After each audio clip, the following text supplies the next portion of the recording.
Shalom, shalom, Israel. This is your man's Manatazak from Nation of Kings and Priests. Obviously, I'm at the plantation. You can see the background. I was just sitting here with a little time on my hands and figured, I had some thoughts in my head, and I figured I'd just share them. Our people are in a really bad state today. You look around and you see our people are ruined for a lack of knowledge. And a lot of them feel helpless. They don't know what they're going to do. They don't know how they're going to live. Our people need to wake up to who they are. They need to remember who they are. They need to remember who their God is. And they need to remember what the promises and the prophecies are for us. But won't get into that. I want to get into, when our people are on the streets, they run into brothers like us that are in the corners, the highways, the byways, the hedges, the bushes, and we're crying out loud, like a trumpet, like the Bible tells us to. And a lot of people walk by us and they don't even pay attention to what we're saying. If you see us or any Israelite camp on the corners talking, they may be talking loudly, but you should really pay attention to what they're saying. Even if you don't engage with them, you should probably listen to what they're saying and forget about how loud they're talking. Think about the words that are coming out of their mouths and think about where they're getting those words from, because they're reading them straight out of the scriptures. The Most High has always had prophets. Whenever he was going to do something, he would let people know in advance. He didn't just surprise you. If you were surprised, it was because you were ignoring his warnings the whole time, right? So like, if we go to Ezekiel, right? The book of Ezekiel, chapter 3, you see where the Most High tells Ezekiel, and, Ezekiel was a prophet. And he tells him, he says, if we go to chapter 3, verse 17, it says, Son of man, I have made thee a watchman unto the house of Israel. Therefore, hear the word of my mouth and give them warning from me. Think about that. The Most High has appointed people to go out and wake up the rest of the people. He is appointing people as watchmen over Israelites, over his people, to wake them up, because something big is coming. So he goes on in verse 18, When I say unto the wicked, thou shalt surely die, and thou givest him not warning, nor speaketh to warn the wicked from the wicked way to save his life, the same wicked man shall die in his iniquity, but his blood I will require at thy hand. So if these brothers were to stop teaching, they would be blood guilty for not trying to wake you up, for not trying to teach you the ways of the Most High. So, it's an important job that they have. You should probably listen to what they're saying. If we go into verse 19, it says, and excuse the light, because it's hard for me to see some of these letters in this light. The camera makes it look bright in here, but it's not that bright. It says, Yet, if thou warn the wicked, and he turn not from his wickedness, nor from his wicked way, he shall die in his iniquity. But thou hast delivered thy soul. So once they warn you, whether you listen or not, they've cleansed themselves from your blood. Your blood is on your own head at that point when you reject this Bible and you reject this knowledge and this doctrine of the Most High. And it's not just our camp.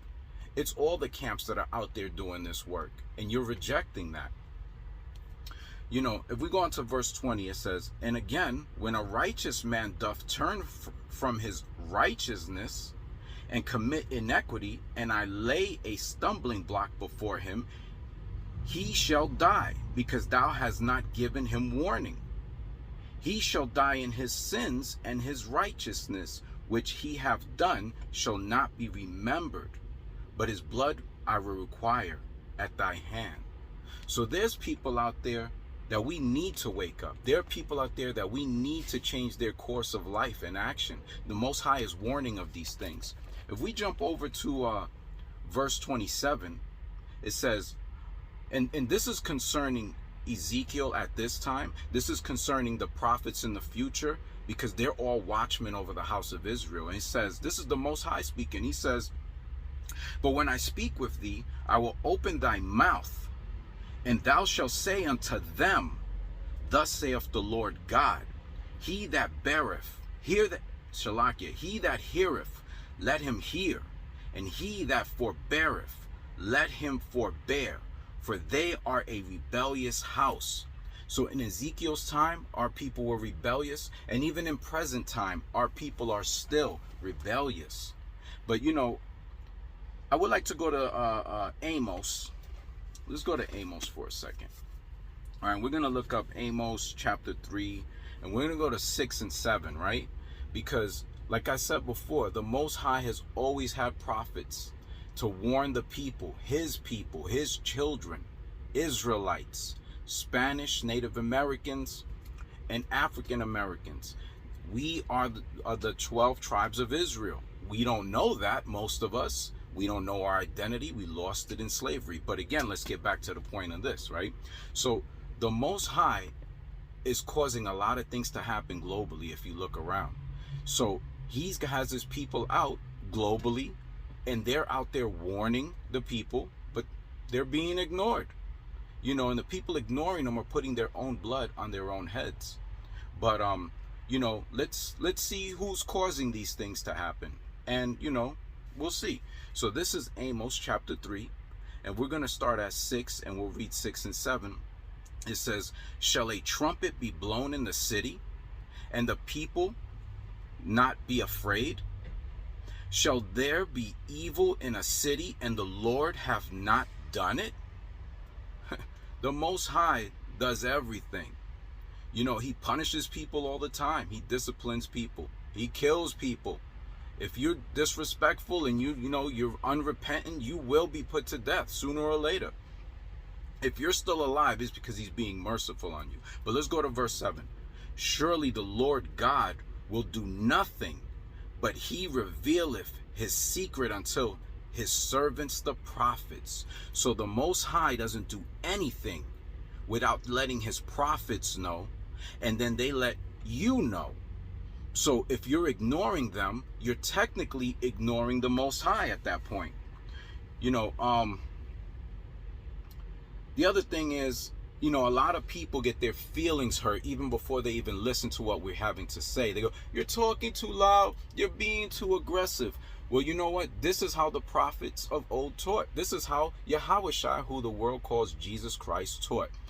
It's in the Bible. Let's go to, I think it's Isaiah 56. And again, excuse me, you know, trying to find these precepts because the lighting in here is not good.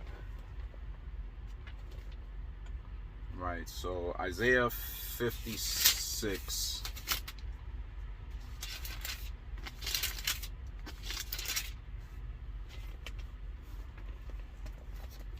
Or is it 58?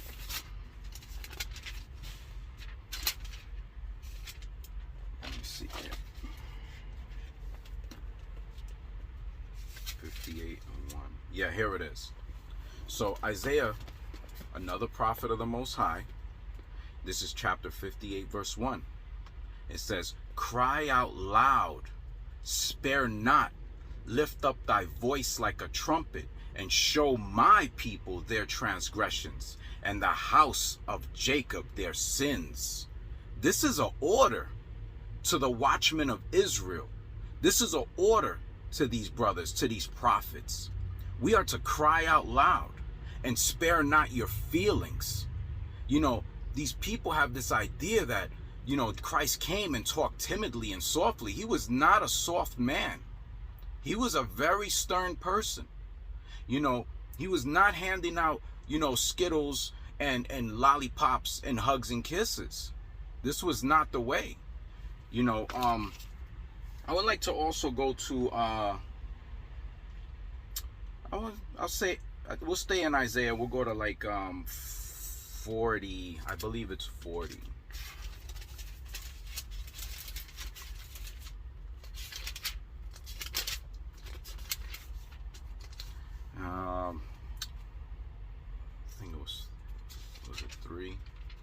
Right. So, if we look at Isaiah, right? This is the precept he gives in chapter 3. Chapter 40, verse 3. It says, "The voice of him that crieth in the wilderness, prepare ye the way of the Lord, make straight in the desert a highway for our God." Now we know that this was a prophecy foreshadowing John the Baptist, right? Because John did this. But how did John do this? He was in the lower valley of the Jordan River, I believe, right?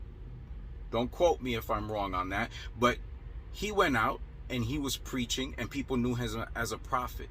And he went and he made the way of the Lord straight. In other words, he made people ready for the time coming. Just like these brothers that are out there on the corner today, they are doing the job of John the Baptist at this point, and Ezekiel. They're out there making ready the people for the arrival of their king, of Yahushua, who the world calls Jesus Christ. I want to go to the twin verse to this in John 1 verse. Ugh, I'm so bad with the remembrance of things. I think it's John 1 verse 3. And let's see here.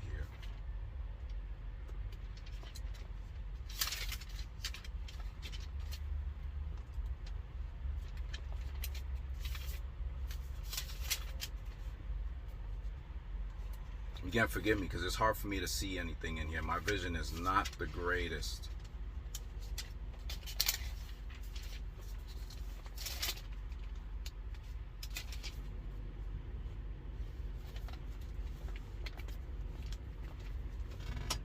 All right, chapter 1, verse 3.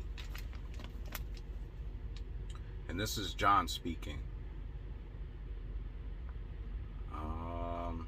Let me see, is it 1 verse 23? That's what it is. Sorry, I'm trying to remember this. It's hard to do it, and wait a minute, I'm in the wrong spot. Sorry about that.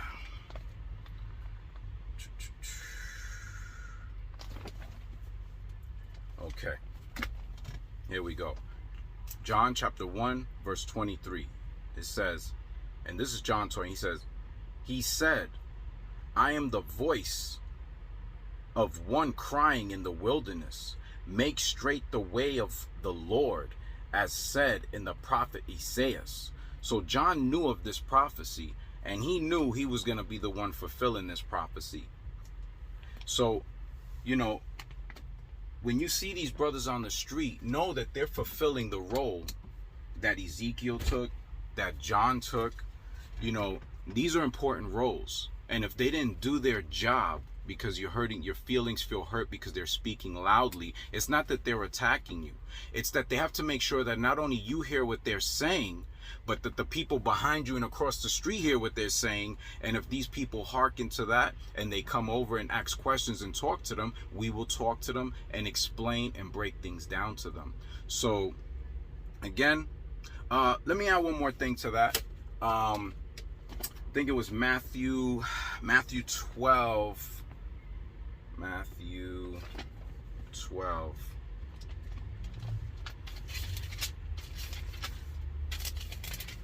12:50.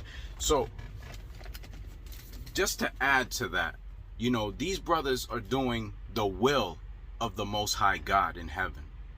And Christ made a very important comment in Matthew 12 verse 50. This is red letter. So this is Yahushua speaking directly. He says, for whosoever shall do the will of my Father which is in heaven, the same is my brother and sister and mother. So anyone doing the will of the Father, Yahushua considers them his brothers, his mothers, his sisters. So those are his people. So anyone who's not doing the will of the Father and the commandments of Yahushua, they're not his people, regardless of your bloodline at that point. And the reality is that you will pay the price at that point when he arrives, because he's not coming to hand out hugs and kisses. He's coming with a sword, and when you come with a long sword, it's because you're coming for war. So again, this is your brother Manatatak from Nation of Kings and Priests. Shalom.